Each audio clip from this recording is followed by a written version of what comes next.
یعنی سوچا ضرور تھا مگر کھیلے نہیں؟ موقع ہی نہیں تھا، اگر موقع ہوتا تو شاید میں اس کا بھی اچھا پلیئر بن جاتا. نہیں وہی بات ہے کہ آپ کی عادت ویسے پڑ گئی تھی گولا پھینکنے کی نشانے کے اوپر، تو وہ تو اب تک برقرار ہے. لفظی گولے پھینکتے ہیں ابھی بھی آپ؟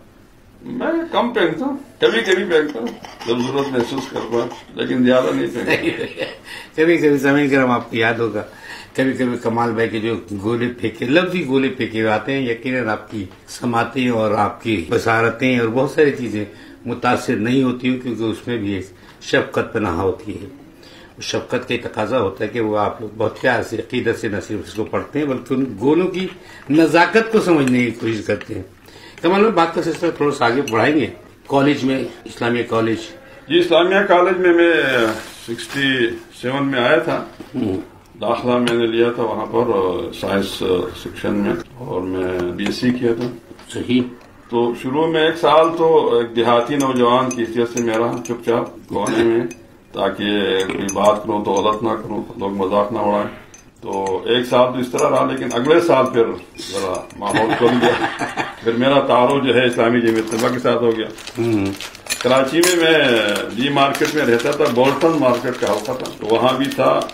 اور اسلامیہ کالج میں ڈاکٹر صاحب ہمارے فوت ہو گئے ہیں، میرا معراج لودا کے بھائی، ان کے وہ تھے ہمارے ناظم. تو پھر اس کے بعد جمعیت کے ساتھ چلتا رہا. اور دین کے دائی بچپن سے رہے آپ؟ جی جوانی شباب کے زمانے میں بھی دین کے دائی تھے؟ اصل میں گھریلو ماحول دینی تھا، میرے والد صاحب عالم دین تھے ماشاء اللہ. تو اس لحاظ سے وہ بنیادی جو بیسک دینی باتیں تو ہوتی ہیں، نماز پڑھنا اور قرآن پڑھنا اور ساری چیزیں. لیکن شعوری اسلام پھر کراچی میں جمعیت کے ساتھ مل کر ہی آ گیا تھا. یعنی وہ کہنا زیادہ مناسب ہوگا. سمجھ کر کمال صاحب سے یہ ضرور معلوم کریں گے کون سا ایسا قصہ جو آج تک آپ کو یاد ہے، شرارت جس کو کہیں گے آپ، جو کہ لوگ سننا چاہتے ہیں کہ سید کمال صاحب بھی کیا شرارتیں کیا کرتے تھے؟ شرارتیں تو نہیں، ذرافت تھی. یہ بھی آپ کی خوبی ہے، شرارت کو ذرافت کا نام دے دیا. میری طبیعت میں ذرافت تو تھی پہلے سے. اپنے گھر میں سب سے چھوٹا تھا میں بھائیوں میں. ہاں. تو اس لحاظ سے تھوڑا سا لاڈلا بھی تھا. والد صاحب بہت پیار کرتے تھے، تو اس لحاظ سے میں شرارتیں تو نہ کرتا تھا، لیکن باتوں سے باتیں نکالنا ضرورت کی چیزیں، وہ لفظی گولے کی بات کی ہے، وہ ساری چیزیں ہوتی تھی. لیکن ایک دائرے کے اندر، دائرے سے باہر. نہیں، وہ ایک تہذیب اقدار ہمیشہ ہمارے اندر موجود ہوتی ہے اور رہے گی ہمیشہ، اور یہی امانت ہم اپنے بچوں کو بھی دے کے جائیں گے انشاءاللہ تعالی. تو کمال صاحب وہی بات ہے، کویت میں آمد 1995 کیسا رہا آپ کا سفر؟ بہت ہی کامیاب الحمدللہ. قطر سے جب میں جا رہا تھا واپس، میں وہاں بھی ایک اچھی نوکری پر تھا، گورنمنٹ جاب تھی، لیکن میں نے کہا چلو چلتے ہیں پاکستان میں ٹرائی کرتے ہیں. لیکن وہاں حالات مناسب نہیں تھے، یہاں آنا پڑا. یہاں میرے آنے کا سارا جو سلسلہ تھا وہ یہاں کے جو ہمارے ساتھی ہیں اسلامک ایجوکیشن کمیٹی کے ذمہ داران تھے. اس وقت مطلوب احمد خان صاحب تھے، انہوں نے سارا کام کیا. پھر میں آیا ادھر، تو جب سے اسلامک ایجوکیشن کمیٹی کے قافلے میں ہوں، الحمدللہ ہر آنے والا دن گزرے دن سے بہتر رہتا ہے ماشاءاللہ، معلومات کے لحاظ سے، علم کے لحاظ سے، سرگرمیوں کے لحاظ سے. اس لیے مجھے ماضی کی بہت ساری یادیں یاد بھی نہیں آتی. بھائی واہ واہ واہ واہ. بعض لوگ ماضی میں گم رہتے ہیں، یاد کرتے ہیں، بعض تو آنسو بھی بہاتے ہیں. تو مجھے یاد نہیں آتی کہ ماضی کیا تھی. کچھ باتیں یاد. صحیح بات ہے، اس لیے کہ مستقبل جب اچھا ہو تو ماضی آدمی یاد نہیں کرتا. بے شک بے شک بے شک. مستقبل تنگ ہو جائے تو پھر آدمی ماضی کی یاد میں ماضی اور حال سب سے زیادہ گزارنا مشکل ہو جاتا ہے. تو حال بھی الحمدللہ اچھی حال میں. یعنی وہ کہتے ہیں نا کہ ماضی کو زیادہ یاد کرو گے تو اتنا حال خراب کرو گے، اور حال خراب ہوگا تو مستقبل خراب ہوگا. مستقبل میں جا کے یہ سوچو کہ ماضی میں نے اپنا حال کیوں خراب کیا. بالکل شاعرانہ انداز تو ہے. تو کویت میں آمد جب ہوئی، کویت اور قطر میں آپ کو کیا فرق محسوس ہوا؟ مگر اس وقت تو پرانا قطر ہوگا، تو اس وقت ایک الگ تو دیہاتی قسم کا قطر تھا، بہت ہی اوریجنل شکل میں تھا، پرانے مکانات، چھوٹے چھوٹے راستے. اب تو کافی ترقی کر چکا ہے قطر. لیکن ایک بات تھی کہ وہاں میں نے خلوص بہت دیکھا تھا، خاص طور پر ہمارے جو ساتھی تھے، جو ہمارا حلقہ حباب تھا جس میں ہم دعوت کا کام کرتے تھے، تو وہاں کے ساتھی ابھی مجھے بہت یاد ہیں، اور ایک ساتھی اور اس طرح کی چیزیں. تو یہاں بھی بالکل وہی ماحول میں تقریباً ماشاءاللہ سبحان اللہ. ملک ذرا زیادہ ڈیولپ ہے، زیادہ آگے ہیں، خاص طور پہ 91 کے بعد تو بڑی بہت تیزی کے ساتھ یہاں ڈیولپمنٹ ہو گئی ہے. مولانا صاحب تھوڑا سا وہی بات ہے کہ تھوڑا سا اور آگے بڑھائیں گے کہ درس و تدریس کا بھی سلسلہ یہاں پہ آپ نے جاری رکھا ہوا جب سے اسلامک ایجوکیشن کویت سے وابستہ ہوئے. تو وہ تجربہ بھی آپ کو کیسا لگا؟ قطر میں تھا آپ کا یہ کام؟ جی ہاں، قطر میں تھا. قطر میں حلقہ احباب کے نام سے ہم کام کرتے تھے، اور مزے کی بات یہ ہے کہ میں 14 سال وہیں اسی کا ذمہ دار بھی رہا، اور وہاں بھی درس و تدریس کا سلسلہ تھا. صحیح. ہفتہ وار درس قرآن اور بڑے بڑے اجتماعات، بلکہ ہم نے وہاں باقاعدہ قرآن مجید کو شروع سے آخر تک ختم بھی کیا تھا. ماشاء اللہ، سبحان اللہ. آخری جشن قرآن میں سید منور حسن صاحب کو بلایا تھا. تو وہی تجربہ پھر یہاں بھی کام آیا، اور یہاں بھی آتے ہی میں اسلامک ایجوکیشن کمیٹی کے ساتھ ہی، جیسے میں نے کہا کہ میں انہی کے ذریعے سے آیا تھا. تو یہاں تو ماشاءاللہ بہت اچھا حلقہ ہے، صحیح کام ہو رہا ہے. مختلف مساجد میں دروس ہیں، خطبات جمعہ ہیں، بڑے پروگرامات بھی ہوتے ہیں. تو میں اپنی استطاعت کے مطابق اس میں کام کرتا ہوں. ہمارے پاس ایک مدرسہ بھی ہے خیتان میں، مدرسہ تعلیم القرآن کے نام سے. صحیح. جس میں ہم رات کو 8 بجے کے بعد جو ہے وہ تعلیم دیتے ہیں، جیسے ہمارا نام ہے اسلامک ایجوکیشن، تو ہم ایجوکیشن ہی کرتے ہیں. اس میں میرے ذمہ تفسیر قرآن پڑھانا ہوتا ہے. ماشاء اللہ، سبحان اللہ. تو وہ اصل میں کبار سن یعنی بڑے لوگوں کے لیے وہ تعلیم بالغہ لگتا ہے وہ مجھے. تو اس میں وہ لوگ آتے ہیں جو دن بھر کام کرتے ہیں، ان کے پاس ٹائم نہیں ہوتا.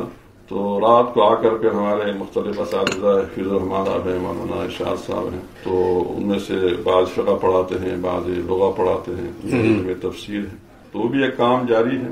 مساجد میں دروس بھی جاری ہیں، اور مسجد علیہ دویلا جو پروانیہ میں ہے، مجمع الغنم کے پیچھے، اس میں خطبہ جمعہ ہوتا ہے میرا. تو اس میں بھی کوشش کرتے ہیں کہ جو پیغام ہے صحیح اللہ کا، اللہ کے رسول کا، وہ لوگوں تک پہنچ جائے. ماشاء اللہ، سبحان اللہ. جتنا کچھ ہم نے سمجھا ہے، بس کوشش یہ ہے کہ وہ دوسرے سمجھ لیں. تعلیم بالغان کا جو مرکز ہے نا آپ کا، اس دفعہ ادھر گیا تھا میں ایک دفعہ. میں نے کہا یہ تو بہت بڑے بڑے لوگ یہاں پہ بیٹھے ہیں. میں نے کہا سر آپ کیا کر رہے ہیں یہاں پہ؟ کہہ رہے کچھ نہیں، صبر کرو، ابھی ہم طالب علم ہیں، ابھی ہمیں اب شباب ہے اس وقت ہم لوگ. ظاہر ہے وہ جب آدمی پڑھتا ہے نا تو شباب ہی ہوتا ہے. ابھی ہمارا امتحان ہو رہا ہے. الحمدللہ وہاں اچھے خاصے لوگ آتے ہیں ہمارے پڑھے لکھے، ڈاکٹر بھی اس میں، اور باقی اچھے اچھے پوسٹوں پر لوگ آتے ہیں ہمارے پاس. کے علاوہ جو بڑے پروگرامات ہوتے ہیں جس میں آپ حضرات شریک ہوتے ہیں مختلف مناسبتوں سے، اس میں بھی جو کبھی موقع مل جاتا ہے تو بات رکھ دیتے ہیں. صاحب اکرم کویت کی دوسرا سے سید کمال صاحب ہمارے ساتھ جب موجود ہیں تو ہماری خواہش یہ یقیناً یہ ضرور ہوگی کہ سید کمال صاحب سے کچھ وہ باتیں بھی سن لی جائیں جو اکثر جمعے کے خطبے میں اور بہت ساری تقریبات ہی کہوں گا یا مجلسیں کہوں گا ان کو مجالس کے اندر وہ لوگوں کو دین کی، محبت کی، پیار کی، اپنائیت کی اور خلوص کی باتیں سمجھاتے رہتے ہیں. تو آج تھوڑی سی باتیں جی کمال صاحب کیا کہیں گے ہمارے تمام سننے والوں کی؟ باتیں تو کافی کہی جا سکتی ہے، لیکن اختصار کے ساتھ اس وقت جو ضرورت ہے اور جو بات ہم لوگوں تک پہنچانا چاہتے ہیں وہ یہ ہے کہ ہم دین کو صحیح طریقے سے سمجھیں. بے شک جیسے کہ اللہ نے دین نازل کیا ہے اسی حساب سے ہم نے اس دین کو سمجھا، خود بھی سمجھے اور دوسروں کو بھی سمجھائیں. مصیبت یہ ہے کہ لوگوں نے دین کو اپنی مرضی کا دین بنا دیا. کسی نے ان کو تقریبات کا دین بنا دیا، کسی نے ان کو کسی اور چیز کا دین بنا دیا. اصل میں دین سیدھا سادہ ہے. اللہ تعالیٰ نے قرآن کے ذریعے سے جو دین ہمیں بھیجا ہے اور نبی صلی اللہ علیہ وسلم نے جو اس کی تشریح کی اپنے حدیث اور عمل کے لحاظ سے، بالکل سیدھا سادہ ہے. اس دین کا پہلا مطالبہ یہ ہے کہ ہم اللہ وحدہ لا شریک کو پہچانیں. سبحان اللہ. اور قرآن مجید اللہ کا تعارف، پورا قرآن اللہ کا تعارف ہے. الف لام سے لے کر والناس تک آپ پڑھیں گے تو اللہ تعالیٰ کا تعارف ہی آئے گا کہ اللہ خالق ہے، اللہ مالک ہے، اللہ رازق ہے، اللہ سب کچھ کرتا ہے. ایک بھی عقیدہ ہمارا صاف ستھرا ہونا چاہیے. اللہ کے سوا کوئی کچھ کرنے والا نہیں ہے، نہ آپ کو کوئی دے سکتا ہے، نہ آپ سے کوئی چھین سکتا ہے. وہ تو عز من تشاء و تذل من تشاء، عزت بھی وہی دیتا ہے، ذلت بھی دیتا ہے. بگڑی بھی بناتا ہے اور کشتی پار وہ بھی لگاتا ہے، کوئی اور نہیں. ایک تو یہ بات سمجھنے کی. باقی جتنے بھی ادھر کی چیزیں سے اپنے آپ کو جڑانا چاہیے. عقیدہ صاف نہیں ہوگا، اللہ پر یقین نہیں ہوگا، کوئی عمل اللہ کے حق قابل قبول نہیں ہے. نبی صلی اللہ علیہ وسلم نے فرمایا کہ جو لوگ ایمان کے بغیر دنیا سے چلے جاتے ہیں وہ اگر پہاڑوں کے برابر بھی عمل لے کر آئے گا تو اللہ اس کو ہوا منصورہ بنا دیں گے، دول بنا کر اللہ تعالیٰ اس کو اڑا دیں گے، اس کو کوئی فائدہ نہیں ہوگا. صحیح. ایمان مضبوط ہے. دوسری بات یہ ہے کہ عمل جو ہے وہ جو نبی صلی اللہ علیہ وسلم نے کیا ہو. اور نیک عمل کی مقبولیت کے دو ہی چیزیں، نمبر 1 اخلاص اور نمبر 2 سنت کے مطابق اور شریعت کے مطابق. سبحان اللہ. جس عمل میں اخلاص نہیں، اخلاص کا مطلب یہ ہے کہ اللہ کی رضامندی، اللہ کو دکھانا. ہر وہ عمل جس میں اللہ کے سوا کسی اور کو دکھانا ہوتا ہے وہ ریاکاری ہوتی ہے، اور ریا شرک ہے، مخفی شرک ہے. صحیح. بات کرنے میں، تعلقات قائم کرنے میں، دوستی بنانے میں، جتنی بھی چیزیں ہیں، دینے میں، لینے میں، یہ ساری کی چیزیں اللہ کے لیے ہوں. الحب للہ والبغض للہ واعطاء للہ ومنع للہ، جو اللہ کے لیے محبت کرتا ہے، جو اللہ کے لیے نفرت کرتا ہے، جو اللہ کے لیے دیتا ہے، جو اللہ کے لیے روکتا ہے، فقد استکمل، اس کا ایمان مکمل۔ تو عمل کے لحاظ سے جو فرائض ہے اس کی بڑی اہمیت ہے۔ لیکن فرض جو ہے نا، فرض یہ عمارت کا ڈھانچہ ہے۔ نبی صلی اللہ علیہ وسلم نے فرمایا کہ اسلام کی عمارت جو ہے وہ 5 بنیادوں پر قائم ہے۔ کلمہ لا الہ الا اللہ، نماز قائم کرنا، روزے رکھنا، زکوٰۃ دینا اور حج کرنا۔ اب اگر ان چیزوں میں سستی کرتے ہیں، نماز نہیں پڑھتے، اس میں کمزوری دکھا لیتے ہیں اور اس کے مقابلے میں کوشش کرتے ہیں کہ اور چیز سے یہ کمی پوری ہو جائے تو یہ کبھی پوری نہیں ہو سکتی۔ صحیح۔ آج بھی آئندہ والا جو میرا جمعہ ہے اس کا عنوان ہے الصلاۃ عماد الدین، کہ نماز جو ہے وہ دین کا ستون ہے۔ ستون ہے، بے شک۔ تو دین اسلام کے نماز کے بارے میں قیامت کے سب سے پہلے پوچھا جائے گا۔ اگر نماز ٹھیک ہو گئی تو باقی سارا کام اللہ معاف کر دے گا، اگر نماز ہی خراب ہو گئی تو پکڑا جائے گا۔ اس لیے تو فرائض کی پابندی کرنا، اس میں سستی نہ کرنا۔ اس کے بعد یہ تو اللہ کا حق ہے، دوسرا حق ہے حقوق العباد۔ انسان کی زندگی اسلام 2 چیزوں کا مرکب ہے، حقوق اللہ اور حقوق العباد۔ جب آپ اللہ کا حق ادا کرتے ہیں اللہ سے تو وہ آپ کا ذاتی عمل ہے۔ صحیح۔ وہ کیا ہے؟ وہ عمل ہے۔ اور جب آپ انسانوں کے ساتھ کرتے وہ معاملہ ہے۔ واہ واہ۔ وہ معاملہ ہے، وہ معاملہ آپ کے بیوی کے ساتھ ہو، بچوں کے ساتھ ہو، والدین کے ساتھ ہو، پڑوسیوں کے ساتھ ہو، دوستوں کے ساتھ، عام مطلب انسان کے ساتھ ہو۔ اور جب ذاتی نماز پڑھتے ہیں، روزہ، یہ عمل ہے، یہ عمل خالصتاً اللہ کے لیے، یہ عبادت محضہ کہلاتا ہے۔ عمل بھی اور معاملہ بھی، یہ دونوں ٹھیک ہونے چاہیے، نہ ایک طرف جھکنا چاہیے نہ دوسرے طرف۔ بعض لوگوں کے عمل تو بہت اچھے ہیں ماشاءاللہ، نماز بھی ٹھیک ٹھاک پڑھتے ہیں اور ذکر بھی کرتے ہو، تلاوت، لیکن جب معاملہ کرتے ہیں تو اس میں ڈنڈی مارتے ہیں پھر۔ تو اللہ اپنا حق تو معاف کرے گا لیکن بندے کا حق نہیں معاف کر دے گا۔ اللہ اکبر۔ نبی صلی اللہ علیہ وسلم نے فرمایا صحابہ سے کہ تم جانتے ہو مفلس کون ہے؟ تو صحابہ نے کہا وہ مفلس کے بعد درہم و دینار نہیں ہے۔ تو حضور نے فرمایا کہ میری امت کا مفلس یہ ہے کہ جب قیامت کے دن اپنی نمازوں کے ساتھ اور زکوٰۃ کے ساتھ اور روزے اور حج کے ساتھ آئے گا، لیکن لوگوں کے معاملات تو وہ سارے کے سارے اسے گرا ڈال دیں گے، اللہ سے کہیں کہ پروردگار آج عدل کا دن ہے، ہمارا حق ہمیں دلوا دیجیے۔ تو اللہ تعالیٰ ان سے ان کی نیکیاں لے کر ان کو دیتا رہے گا یہاں تک کہ ساری نیکیاں ختم ہو جائیں گی۔ پھر اللہ فرمائیں گے اس بات اور کچھ نہیں، چھوڑ دو۔ کہتے نہیں اللہ آج عدل کا دن ہے، اگر ان کے پاس ہمیں دینے کے لیے نیکیاں نہیں ہے تو ہمارے گناہ اٹھا کر اس کے اوپر ڈال دیں تاکہ ہمارا بوجھ ہلکا ہو جائے۔ تو نبی صلی اللہ علیہ وسلم نے فرمایا کہ پھر ان کے گناہوں کو اٹھا کر اس کے اوپر ڈال دیا جائے گا، اور جتنی نیکیاں وہ لے کر آیا تھا اتنے زیادہ گناہ لے کر وہ جہنم کے اندر اوندے منہ ڈال دیا۔ اللہ اکبر۔ اللہ یہ بات سمجھنے کی ہے کہ ہم معاملات ٹھیک رکھیں، کسی کے ساتھ بھی معاملات کریں گے تو ٹھیک کریں۔ اور معاملات ٹھیک رکھنے کی کیا چیز ہے؟ نمبر 1 تقویٰ ہے کہ آپ کے دل میں خدا کا خوف۔ آپ دکاندار ہیں، آپ دکان پر بیٹھے ہوئے، ایک دیہاتی آدمی آ جائے، اس کو کوئی پتہ نہیں بازار کا، آپ سمجھتے ہیں کہ کیا جانتے ہیں، اس کو 10 روپے کی چیز 20 روپے میں دے دوں، اور وہ لے لیتا ہے۔ تو این اللہ، پھر اللہ کہاں ہے؟ جب آپ ایسا کرتے ہیں، ایک دیہاتی کو دھوکہ دیتے ہیں، بیچارے کو پتہ نہیں ہے، تو پھر این اللہ، اللہ کہاں ہے؟ پھر حضرت عبداللہ بن عمر جا رہے تھے تو ایک چرواہا مل گیا، تو اس نے چرواہے سے کہا کہ تم جانتے ہو اللہ ہے؟ ہاں۔ کہاں ہے؟ آسمان میں ہے۔ اچھا، پھر کیا آپ ہمیں ایک بکری دے سکتے ہیں کہ ہم اس کو ذبح کریں؟ آپ کو کہتے میرا نہیں ہے، تو میرے مالک کا ہے۔ کہا تم مالک سے کہو کہ وہ بھیڑیا کہا گیا ہے۔ تو اس نے آسمان کی طرف دیکھ کر کہا پھر فائن اللہ، پھر اللہ کہاں ہے؟ عمر مسلسل اپنے عبداللہ بن عمر کے عین اللہ عین اللہ، پھر جا کر مدینہ شہر میں اس آدمی کے مالک کو تلاش کیا، اس سے ساری بکریاں لی، اس سے غلام خریدا، اس کو آزاد کیا اور بکریاں اس کے حوالے کر دیں۔ کہتے یہ آپ کے عین اللہ کا بدلہ ہے۔ واہ واہ واہ واہ۔ تو یہ جو دل کے اندر عین اللہ ہے، یہ اگر مضبوط ہو جائے نا تو آدمی معاملات درست رکھتا ہے۔ دوسری بات یہ ہے کہ آپ امین ہونا چاہیے، آپ کو ایک مسلمان ہے نا، آپ امین ہونا چاہیے۔ نبی صلی اللہ علیہ وسلم کا کوئی خطبہ اس بات سے خالی تھا، لا ایمان لمن لا امانت لہ ولا دین لمن لا عہد لہ۔ اس آدمی کا ایمان ہی نہیں ہے جس کے اندر امانت نہیں ہے، اس آدمی کا دین نہیں ہے جس کے اندر عہد نہیں ہے، ایمان نہیں ہے جس کے اندر امانت نہیں ہے، دین نہیں ہے جس کے اندر عہد نہیں، وعدے کی پابندی نہیں ہے۔ دوسری چیز اہم یہ ہے کہ امانت۔ تیسری چیز اہم یہ ہے کہ صدق ہو، سچائی ہو، آپ ہمیشہ سچے رہیں، دوستوں کے ساتھ، دشمنوں کے ساتھ، گھر کے اندر، گھر سے باہر، جس سے بھی بات کریں گے نا عدل اور صفائی کی بات کریں، صاف ستھری بات کریں۔ سچ بولنا ایک دفعہ بولنا ہوتا ہے، جھوٹ کے لیے ہزاروں مزید جھوٹ گڑنے پڑتے ہیں۔ اگر آپ سچے ہیں، صادق ہیں، تو آپ کے لیے کوئی خطرہ نہیں ہے، یہاں تک کہ آپ نے کوئی گناہ بھی کیا ہے، جب آپ سے پوچھے کہ آپ نے گناہ کیا، ہاں جی میں نے کیا ہے، میں معافی چاہتا ہوں، تو دوسرا ضرور آپ کو معاف کر دے گا، بے شک ضرور معاف کر دے گا۔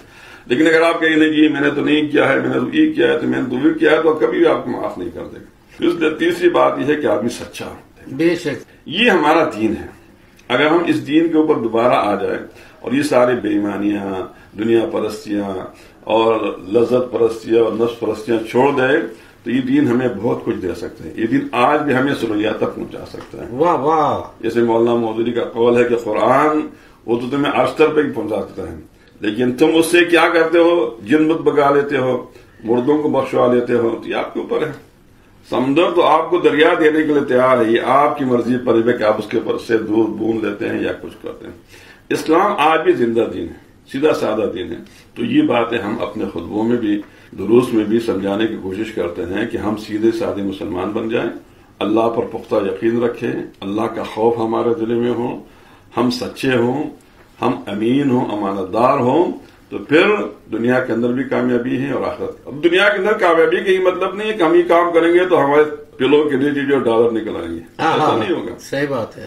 اس کا معنی یہ ہے کہ آپ کو اطمینان قلب مل جائے گا، آپ کو سعادت کی زندگی مل جائے گی، آپ خوش ہوں گے، جس حال میں بھی ہوں گے آپ خوش ہوں گے، خوشحالی میں بھی ہوں گے تو اللہ کا شکر ادا کریں گے، پریشانی میں ہوں گے تو صبر کر دیں گے، اللہ تعالیٰ آپ کو صبر دے گا، بیمار بھی رہیں گے تب بھی اللہ پر یقین کریں گے کہ میرا پروردگار مجھ پر مہربان ہے، میرے ماں باپ سے بھی 70 گنا زیادہ مہربان ہے۔ بے شک، اگر اس نے مجھے بیماری میں رکھا تو اس میں بھی میرا فائدہ ہے، بے شک، اگر اس نے مجھے خوشحال رکھا تو اس میں بھی میرا فائدہ ہے۔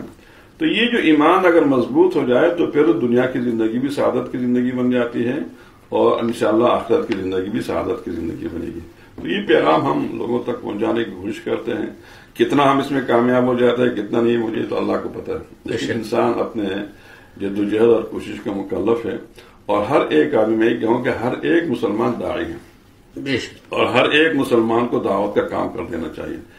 یعنی دعوت کا سب سے پہلا کام تو اپنے نفس سے شروع ہونا چاہیے کہ آدمی خود ٹھیک ہو جائے، پھر اپنے گھر والوں کے قوا انفسکم واہلیکم نارا، اپنے آپ کو بھی بچاؤ، اپنے اہل و عیال کو بھی جہنم کی آگ سے بچاؤ۔ صحیح صحیح صحیح۔ یہ کیا بات ہوگی کہ آپ نماز پڑھنے کے لیے جا رہے ہیں اور بچے گھر میں سو رہے ہیں، جوان ان کو اٹھا ہی نہیں رہے، صحیح یہ تو صحیح، کوئی بات نہ ہوئی کہ آپ نے نماز پڑھ کے آئے ہو، آپ کو پتا کہ آپ کی بیوی نماز نہیں پڑھی، آپ ان سے بات ہی نہیں کرتے، کھانا ذرا سا نمک کم ہو جائے تو ڈانٹتے رہتے ہیں، روٹی ذرا سے جلی جائے تو آپ ان کا ناطقہ بند کرتے ہیں، لیکن نماز نہیں پڑھی۔ اتنا بڑا جرم کیا! میں ابھی بتا رہا تھا کہ وہ جو میرا خطبہ اس میں یہ باتیں ہیں کہ نماز چھوڑنا زنا سے بھی بڑا گناہ ہے، شراب پینے سے بھی بڑا گناہ ہے، چوری کرنے سے بھی بڑا گناہ ہے۔ ہم نماز چھوڑنے کو گناہ سمجھتے نہیں ہیں، حالانکہ یہ گناہ کبیرہ ہے۔ صحیح بات ہے۔ تو اسی طرح یہ چیزیں ہمیں معلوم ہونی چاہیے کہ ہم اپنے آپ کو بھی، اپنے اہل و عیال کو بھی جہنم کی آگ سے بچا دیں، اور جس کے ساتھ ہم معاملہ کریں پورے اخلاص کے ساتھ کریں، بے شک بے شک، کوئی دو نمبری معاملہ نہ کرے، کوئی کاروباری معاملہ نہ کرے۔ ہم کاروباری لوگ نہیں ہیں، ہم مسلمان ہیں، ہم داعی ہیں، اور داعی کا کردار داعیانہ ہونا چاہیے، کاروباری نہیں ہونا چاہیے۔ کس آدمی سے مجھے فائدہ ملے گا تو دوستی رکھوں گا، کس آدمی سے مجھے فائدہ نہیں ملے گا تو جانے دو، خلے بے شک بے شک، بڑی اچھی بات۔ جو بھی آپ کے ساتھ ہے آپ ان کے ساتھ خلوص کے ساتھ ملیں اور محبت کے ساتھ ملیں۔ جب آپ اخلاص کے ساتھ معاملہ کریں گے تو بھی آپ سے محبت کر دے گا۔ صحیح بات، یہ ممکن نہیں ہے کہ آپ کسی آدمی کے ساتھ اخلاص سے بات کریں، محبت سے بات کریں، وہ آگے آپ سے کوئی جواب نہیں دے، ریٹرن نہیں دے گا، یہ ممکن نہیں ہے۔ صحیح بات ہے۔ تو صحابہ کرام کے درمیان جو محبت تھی یا اللہ کے نیک بندوں کے درمیان جو محبت ہے اسی بنیاد پر ہوتی ہے۔ تو ہم بھی کوشش کرتے ہیں کہ یہ بات جو ہے لوگوں تک پہنچا دیں، اور یہی اسلامک ایجوکیشن کمیٹی کا مین مقصد ہے کہ ہم اپنے ساتھیوں کو، اپنے ہم وطنوں کو، ہر اردو جاننے والے کو یہ پیغام پہنچا دیں کہ وہ اپنے دین کو صحیح طور پر سمجھے، اس پر خود بھی عمل کرے اور دوسروں تک بھی یہ بات پہنچا دے، یہ ان کی ذمہ داری ہے۔ ماشاء اللہ ماشاء اللہ، سبحان اللہ۔ سامعین کرام، ڈی ڈی کویت کی اردو شاعر سے سید محمد کمال ہمارے ساتھ موجود تھے۔ سامعین کرام، ان کی پراسرار باتیں، اور میں خود بھی اتنا کھو گیا کہ دل چاہ رہا تھا کہ یہ بولتے رہیں بولتے رہیں اور بولتے رہیں، اور ہم سنتے رہیں، صرف سنتے رہیں، مگر ہمارا وقت آج کا ہوا چاہتا ہے۔ بہت بہت شکریہ آپ کا، آپ کی بہت مہربانی۔ آپ تشریف لائیں، اتنے دور سے آ گئے، شرف بخش، اللہ تعالیٰ آپ کو جزائے خیر دیں۔ آمین۔ دنیا بھر میں پھیلے ہوئے لوگوں کو آدھے منٹ کا کیا پیغام دیں گے؟ بس یہی پیغام تھا ہمارا، پیغام تو بالکل واضح ہے، اس میں کوئی چیز چھپی ہوئی تو نہیں ہے۔ دنیا کی زندگی بہت مختصر ہے، کوئی پتہ نہیں چلتا کب موت کا فرشتہ آ جائے اور انسان کو جو ہے دبو لے۔ تو کوشش کرے کہ جتنا بھی آپ کو اللہ نے وقت دیا ہے یہ پازیٹیو کاموں میں استعمال ہو جائے، مثبت کام میں استعمال ہو جائے، ایسے کام میں استعمال ہو جائے جو کل آپ اللہ کے سامنے پیش کر سکتے ہیں، پروردگار میں یہ لے کر آیا ہوں۔ صحیح، اپنا وقت ضائع نہ کرے، خاص طور پر آج کل کے نوجوان جو میڈیا پر اور موبائلوں پر بہت زیادہ ٹائم ضائع کرتے ہیں. ٹھیک ہے ہم بھی دیکھتے ہیں جو ضروری چیزیں ہیں لیکن بہت زیادہ ٹائم ضائع کرتے ہیں. اس کے بجائے قرآن پڑھے, حدیث پڑھے, دین کو پڑھے تو انشاءاللہ آپ کی دنیا کی زندگی بھی کامیاب رہے گی اور آخرت کی زندگی. بہت بہت شکریہ. Thank you sir. Thank you. بہت شکریہ. ابھی آپ سن رہے تھے ہفتہ پروگرام آج کی مہمان. ترتیب اور پیشکش عبداللہ عباسی. ساؤنڈ انجینئر محمد برکت خان.